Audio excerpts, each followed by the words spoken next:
Do we have Tom? Yeah. NCAA tournament now. Let's talk about the Final Four. Two of the Final Four are from the Big Ten Conference, Wisconsin and Michigan State. If he just heard us talking, he's not going to. He's hung up. He doesn't want to talk to us. Let's go to Tom Dienhart of the Big Ten Network to talk about his two Big Ten teams in the tournament. Tom, it's a little bit different show. I need to warn you, okay? That's all right. I'm a little bit different guy. So I can roll with it. What do you guys got? All right, so who'd have thunk it at the beginning of the year that two teams from the Big Ten would be in the Final Four? Did you imagine that? No, I don't think anybody did. I think everybody knew Wisconsin was going to be good coming off its Final Four run with everybody but basically Ben Bruss back. But nobody envisioned, I think, a second team sneaking in there. So, Izzo, of course, has the magic touch in March. We all know that. What is this? His seventh Final Four team, and I think without a doubt, it's obviously his most improbable one. The 7th seed that had 11 losses, I think. So one team, yes. Two teams, definitely no. Tom, I brought up to Les early in the program today that you can see the influence of coaches in college basketball. The pro game is a player's game, but you've got four not only great coaches but four unique coaches that are in the Final Four and the way they approach their coaching philosophy and their style of play. Do you find that somewhat interesting of that you'd have four different guys coming from different directions that are great coaches? Yeah, it's really almost, I guess, a who's who of college basketball coaches. There's no real party crashers, if you will, like, VCU, Shaka Smart or Greg Marshall and in Wichita State, or even a school like Butler a few years ago with their coach, Brad Stevens. But again, you're talking about Hall of Fame guys here, and there's common threads for all four of these coaches. You got to have the players. Obviously, they're great recruiters, but it always gets back to defense for me. I think their ability to coach defense, I think, is something that really stands out for me among this foursome here. So it's there's a lot of juicy storylines here, guys. Yeah, the Big Ten thing is cool from a Big Ten perspective, but how cool would Duke Kentucky be? Yeah, very. We're both rooting for that, Tom. Well, rooting is not. I just would like to see that game. But I must tell you, after watching Wisconsin play, and everybody talks about Kaminsky, but I saw a performance from Wisconsin that I was flabbergasted. I don't know the word. Talk about if there's somebody that has a chance to beat Kentucky, I think it's Wisconsin, because their big men are going to force Kentucky to have to bring out their guys. Yeah. They almost did it last year. They lost 74-73 in the Final Four, so they're not going to be intimidated or fearful. Number one of Kentucky in that 38-0 record. Stylistically, they're a lot like Notre Dame, and we saw Notre Dame push Kentucky to the limit over the weekend. Skilled offensive team, they don't get enough credit for that aspect of their game. They can dribble it. Almost everybody can dribble it and shoot it. I think they'll be able to spread out Kentucky, and like you alluded to, pull some of those big guys away from the basket and maybe create some lanes to drive. So it's going to be a fun matchup. Hey, Tom, Kaminsky, Decker. Who do you think's the better NBA prospect? I think it's Decker. Me too. Yeah. Glad you said that.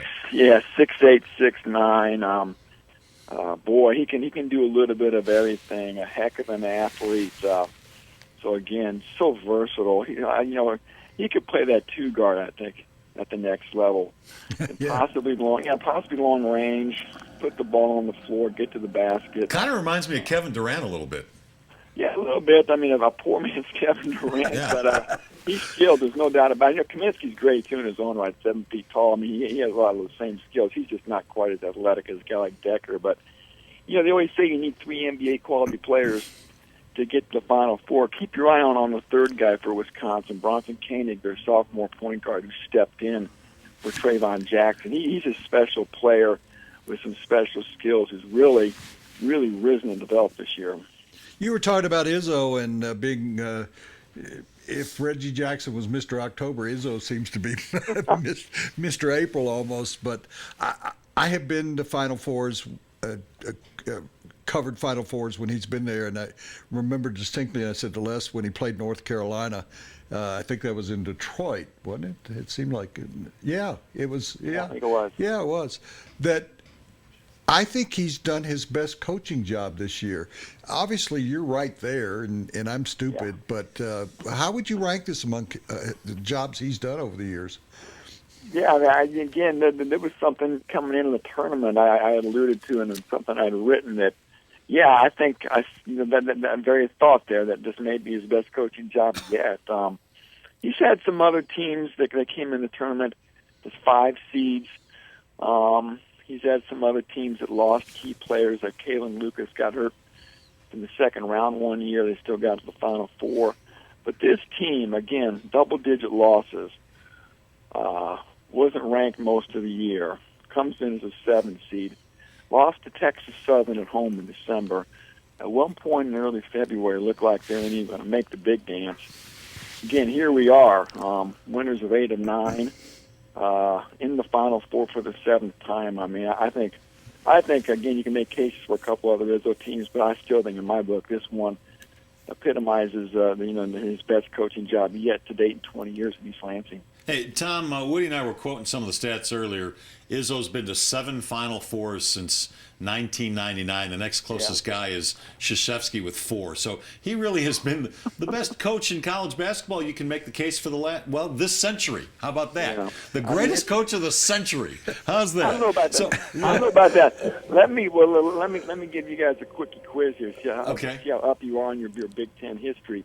Tell me the last time the Big Ten won the national championship. Was it Izzo in 2000? Well, it had to be the year the two teams played each other. That were both. Wouldn't that have been that there were one there? Izzo in 2000? Yeah. There you go. 15 years ago. 2000. Yeah, 15 years ago. I don't want to diminish getting to the Final Four. That, as you guys know, is a very difficult task in that unforgiving one and done format. So hats off to the Big Ten and Izzo. Tom, what is it about Izzo? I mean, what does he do that allows his teams, whether they have talent or not, to get that far every year? You know what? There's a consistency in his approach, obviously, when it comes to recruiting and motivating as well. And again, really, to me, Izzo. When you say Tom Izzo, I guess there's 2 things that really come to mind for me. I think of tough teams that defend and rebound. And again, those are common threads that are always going to be with you game in and game out. We know shooters, you're going to go cold. You're not going to shoot well every night, but you defend, you rebound. Couple that with some toughness. I tell you what, those are ingredients that somehow he seems to extract and consistently get out of his teams, more so than anybody else, like you alluded to, over the last 15 or 20 years. Tom, do you think that there are 3 coaches that are saying, look what Notre Dame almost did. This team is not as invincible as it looked against West Virginia. Yeah, I mean, I think that gives hope to these teams in the Final Four. And like I said, Kentucky, stylistically, personnel-wise, is very similar to Notre Dame. And again, like I said, too, Wisconsin came within 1 point of beating these guys last year. So, everybody says, too, this Kentucky team isn't as talented as the 2012 team that had DeMarcus Cousins, I think, and Anthony Davis. But still, it's awfully talented. We know that, especially defensively. Offensively, that's where they get their criticism. But defensively, it's an off-the-charts team. And you know what? Maybe more important than anything else, these guys have got to be so full of confidence right now. One final question. I know you're much busier than spending time talking to us. Who's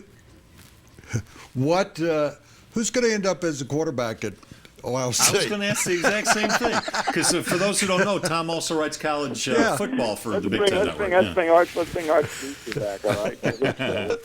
You know what? I think in the end it's going to be J.T. Barrett. I still think Braxton Miller's going to transfer. And I think Barrett's going to be the guy, and they'll get some role for Cardale Jones as well. But what a luxury problem if you're Urban Meyer, huh? 3 incredible options. Boy, no kidding. Again, I think Barrett, who's a redshirt freshman last year, will be the guy when it's all said and done. I mentioned on Around the Horn the other day that how would you like to be? There's a freshman that was like one of the top players in Big Ten country who is the 4th string there. and I forgot his name already, but I got him on national TV. But he's actually supposed to be very good. How would you feel if you're that guy? Yeah, I'm Torrance Gibson. I know. Yeah, exactly right. I mean, how do you feel? I mean, it's like if you're standing behind. I mean, this is maybe an overstatement. You're standing behind Ruth, Gehrig, and DiMaggio. I mean, when are you going to get your turn? So, you know what? Funny things happen in life. So who would have thought this time last year Cardale Jones was going to be the guy who led the team to wins in the Big Ten title game, Sugar Bowl national championship. So who knows? Maybe the craziness will continue in Columbus, and this Gibson kid figures out to get on the field some way, shape, or form in 2015. Great stuff, Tom. How do people follow you on Twitter? And we know your writing is at btn.com. Yeah. Just btn.com is the website home for the conference, and then on Twitter it's just at btn Tom Dienhart, DIENHART. So hook us up, and like I said, it's going to be a fun couple of days in Indianapolis coming up here. Well, we can do that, and say hi to your buddy, our buddy Howard Griffith, for us, will you? Will do. I know he's a big Bronco hero. Hey, thanks for having me, guys. All right, Tom. It's fun. Come back and join us some other Tom time. Dienhart of the Big Ten Talk Network. Football. Yep. He's been writing football and basketball on the college level for a long, long time. That interview brought to you by John Elway Chevrolet, Colorado's #1 Chevrolet dealer. When you go to buy a car, what do you really want? You probably want a lot of cars to choose from. And you want the dealership's best price. Not some starting price or target price, the best price. And you want it immediately, not after hours of negotiating. And you want a salesperson who doesn't get paid more if you spend more. Because, well, you don't want to spend more. Well, you're in luck. John Elway wants all of those things too. Better yet, John Elway wants you to have all of those things too. Come see us or click on elwaydealers.com.